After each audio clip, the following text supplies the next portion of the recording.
0 за Литекс срещу Могрен. Петър Занев в третата минута успя да отбележи много красиво попадение, с което тима от Ловеч има преднина и след 2-1 в първия матч, общо 3-1 до този момент в полза на българския шампион.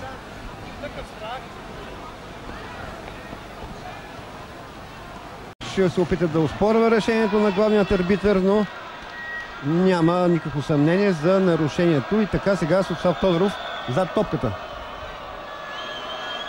Деветката на Литекс застава зад топката и се нагърва с тази тежест да изпълни наказателния удар. Тодоров срещу Тодорович. Тодоров и гол! 2-0 за Литекс.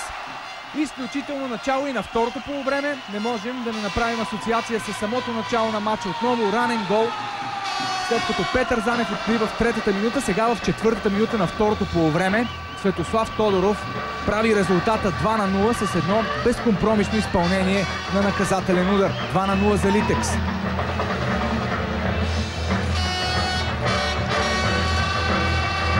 Отново на Светослав Тодоров в центъра на вниманието. Трети гол за Тодоров в минутите, в които той е играл срещу Могрен във втория квалификационен кръг на Шампионската лига. Наистина е черната котка за Могрен Светослав Тодоров. Може би не случайно и днес официалната страница на УЕФА беше поместила един много голям материал, посветен на Светослав.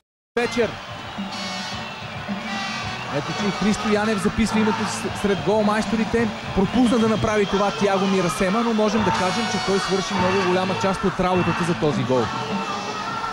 Ето, още веднъж тази атака, в която Мирасема можеше да комбинира тук при този добър фин. Вижте в дясно Момчил Цветанов как очаква топката на празна врата и ако не бе рикошета, който прати кълбото в краката на Янев, с този гол можеха да се разминат домакините. Това е типично за бразилските футболисти, които трудно комбинират, залагат повече на своите индивидуални действия.